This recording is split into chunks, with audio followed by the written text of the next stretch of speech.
Salut tout le monde, je viens faire ma première foire aux questions vidéo aujourd'hui.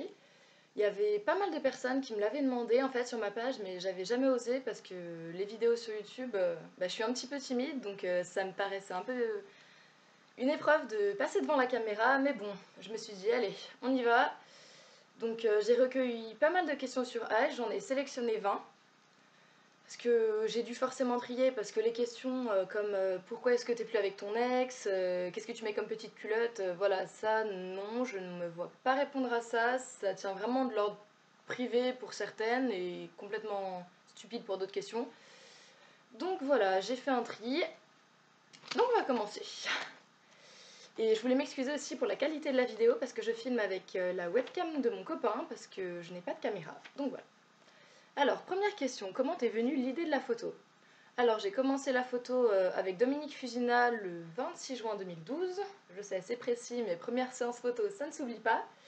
Donc en fait c'est tout simple, Dominique m'a repéré dans la rue alors que je me baladais à Villefranche, qui est ma ville d'origine, Villefranche-sur-Saône. En fait le soir quand je suis rentrée chez moi, je vois sur Facebook qu'il avait posté en fait un dessin de moi qu'il avait fait avec un espèce de petit avis de recherche, comme quoi il demandait si quelqu'un pouvait lui envoyer mon profil parce qu'il m'avait repéré dans la rue et qu'il aimerait beaucoup faire une séance photo avec moi. Donc voilà, j'ai vu le dessin, on m'avait envoyé, enfin une fille avait envoyé mon profil à Dominique et du coup j'ai vu le dessin, j'étais en mode oh mon dieu, c'est fou et j'étais vraiment très contente. On a commencé à parler et 2 jours après on s'est rencontrés autour d'un verre du coup pour discuter un peu photo. Et on a fait la première séance photo le jour même donc. Et ensuite, voilà, on a bien aimé bosser ensemble. Dominique était content du résultat, j'étais très contente aussi. Donc voilà, ça a commencé comme ça. Alors, deuxième question, comment fais-tu pour garder ta peau aussi blanche? Alors, faut savoir que je bronze très facilement de base. Donc c'est clairement l'été, c'est crème solaire. Dès qu'il y a le moins de rayons de soleil, bah crème solaire. J'essaye de sortir le moins possible en été. Je fais régulièrement un dégommage au savon d'Alep, histoire de garder la peau claire, parce que c'est ce que je préfère, je trouve que c'est ce qui m'a le mieux. Mais du coup cet été, je vais me laisser bronzer un peu pour voir ce que ça donne, surtout que ça fait ressortir mes taches de rousseur quand je vais au soleil, donc c'est assez sympa. Alors, troisième question, j'ai vu que sur plusieurs shootings, tu te maquillais toi-même, et franchement c'était très réussi, aurais-tu des conseils à donner de ce côté-là? Alors, pour le maquillage, j'ai commencé avec des tutos YouTube, parce que je trouve que c'est la manière la plus sympa pour débuter, des filles qui s'y connaissent, qui donnent des conseils, je trouvais ça très sympa comme idée. Donc voilà, j'ai regardé plusieurs tutos YouTube et puis au cours de mes shootings avec des maquilleuses, en fait, j'ai pu observer un peu comment elles s'y prenaient, je leur ai posé des questions, histoire de glaner quelques conseils sympas pour me maquiller. Donc comme ça, quand il n'y a pas de maquilleuse sur un shooting ou que le photographe n'en souhaite pas forcément, je peux gérer toute seule, j'ai pas trop de problème avec ça. Donc voilà. Quatrième question, comment débuter en tant que modèle photo, aurais-tu des conseils? Alors le conseil principal que j'aurais à donner, c'est de privilégier la qualité à la quantité.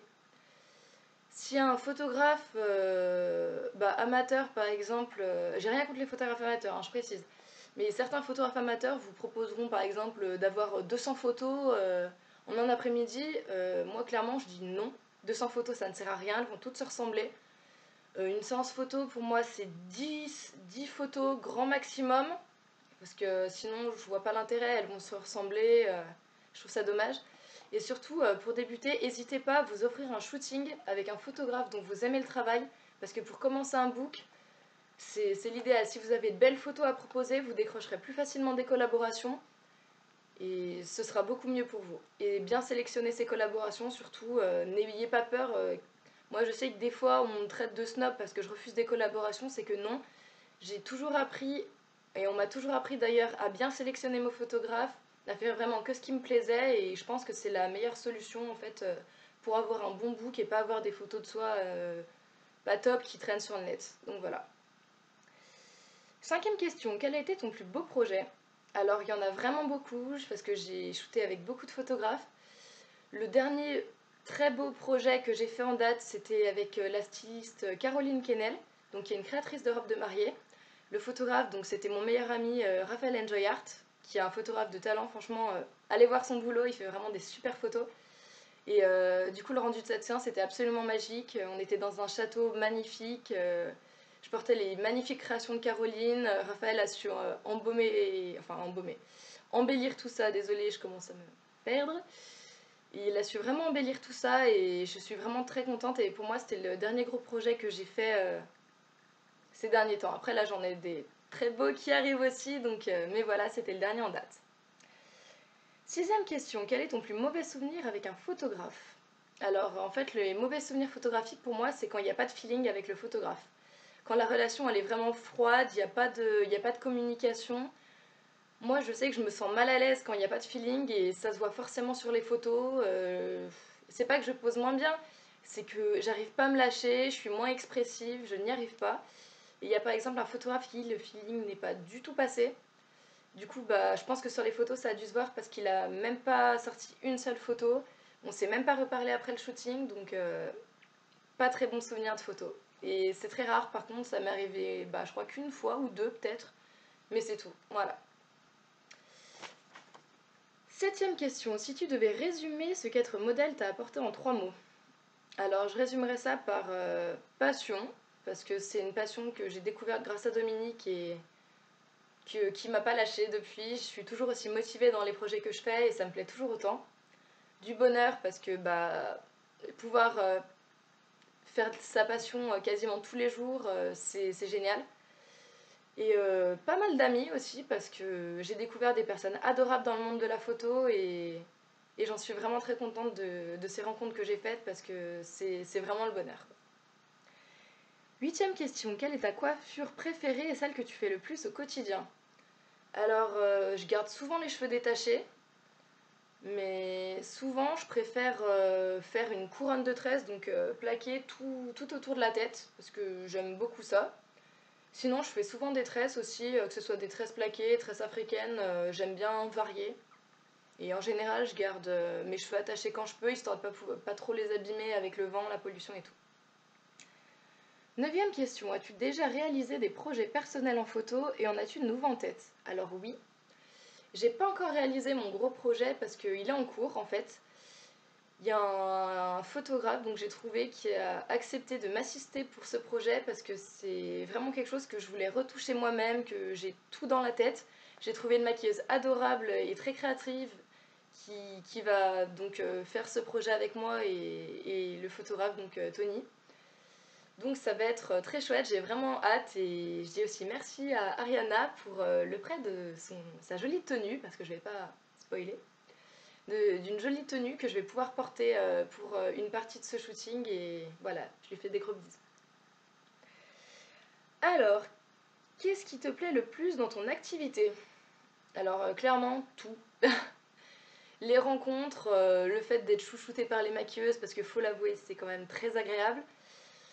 Avoir de belles photos, découvrir de nouvelles personnes, faire monter des projets. Ça m'a un peu appris à m'organiser d'ailleurs et je suis vraiment très contente de ça. Donc tout me plaît dans l'activité de modèle.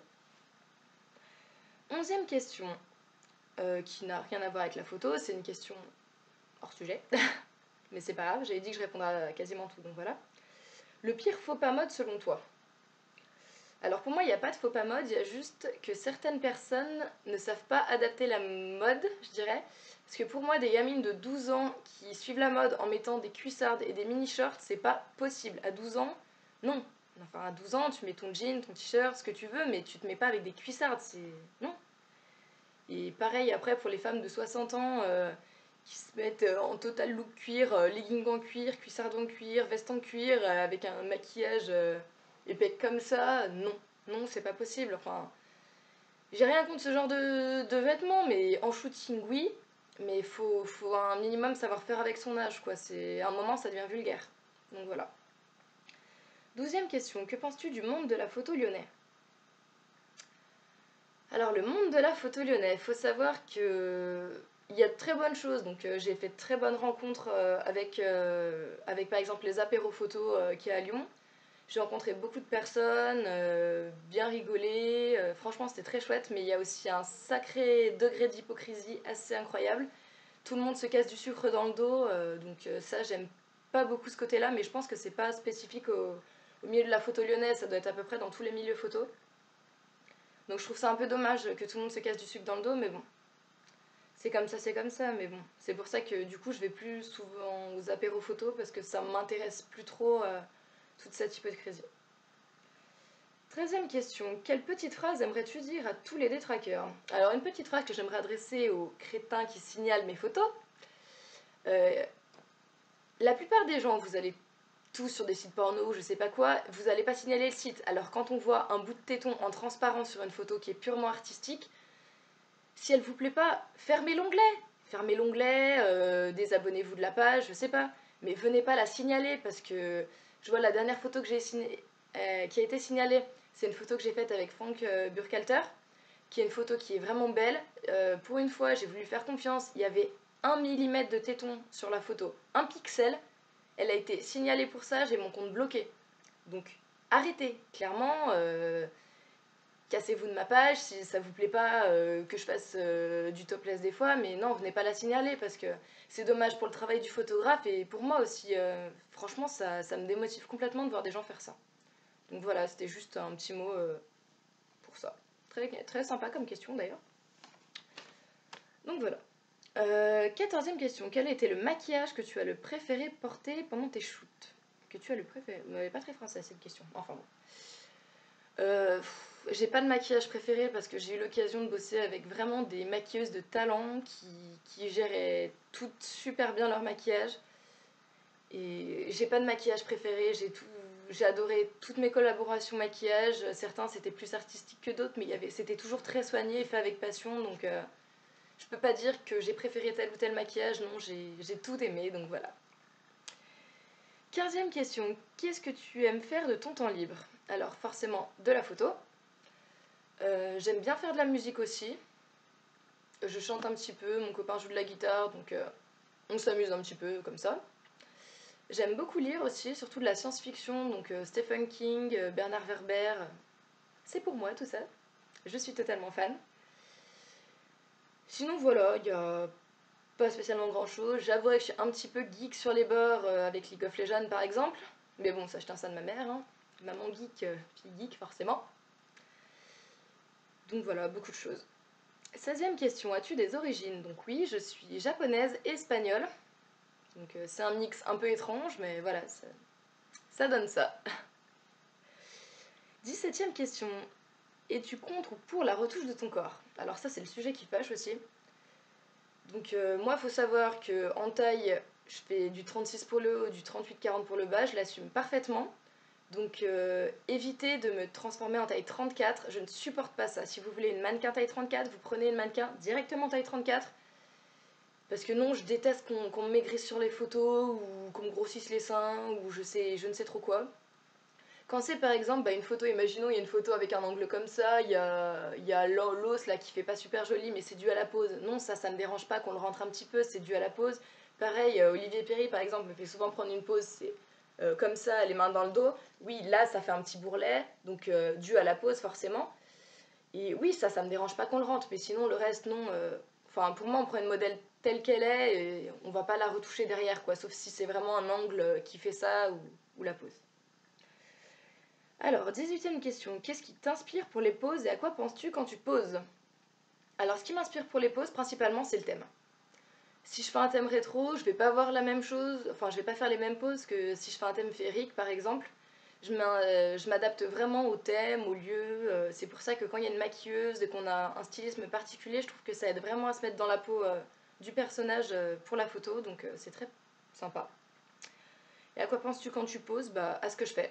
Je pense à ce que je fais, je réfléchis à ce qui pourrait rendre le mieux par rapport au thème, ce qui pourrait faire joli, j'essaye le maximum de choses et voilà, je vais pas. Enfin, il y a des gens apparemment qui pensent est-ce qu'ils vont se cuisiner le soir même pour manger? Non, moi je pense à ce que je fais et voilà.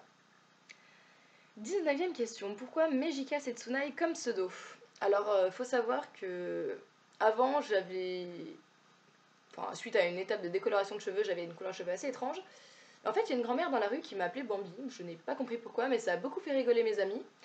Et ils m'ont appelée Bambi, en fait, pendant quelques temps, suite à cet événement-là, parce que ça les avait fait rire.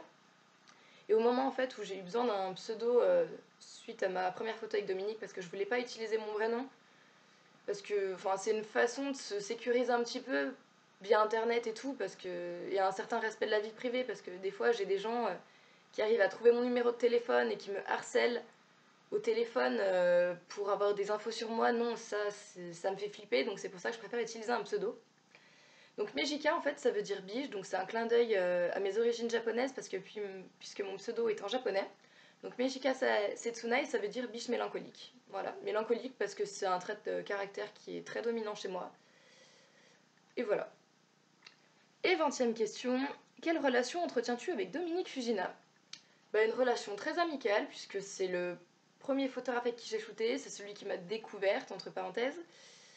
Et on a shooté de nombreuses fois avec et c'est quelqu'un que j'apprécie beaucoup parce qu'il s'investit toujours dans ses projets, il est toujours à fond, il visite des lieux, il cherche maquilleuse, coiffeuse, il cherche... Enfin, ça je le fais aussi, mais il a un grand investissement dans ses projets et c'est quelqu'un que j'apprécie beaucoup pour ça parce qu'il y a des photographes qui disaient on fait un projet, trouve-moi le thème, trouve-moi la maquilleuse, trouve-moi tout. Oui mais non, un projet photo ça se fait ensemble et Dominique est vraiment quelqu'un de très investi et quelqu'un de très accessible aussi, il répond à beaucoup de personnes et j'aime beaucoup m'adresser à lui quand j'ai des projets sympas à faire, comme celui de samedi par exemple avec Ariana, donc vous verrez bien ça la semaine prochaine, j'espère d'ailleurs que le rendu vous plaira. Donc voilà, c'était les questions que j'ai sélectionnées pour cette foire aux questions, j'espère que ça vous aura plu et que voilà, mon premier épisode YouTube ne sera pas trop nul parce que c'est un petit peu stressant quand même la vidéo, je dois l'avouer. Donc voilà, je vous fais plein de bisous et je remercie encore toutes les personnes qui suivent ma page parce que c'est vraiment grâce à vous en fait que j'ai pu continuer à faire de la photo, à réussir à me faire connaître et à travailler avec des photographes. Donc j'espère que ça va continuer encore longtemps et je vous dis merci à tous vraiment. Voilà.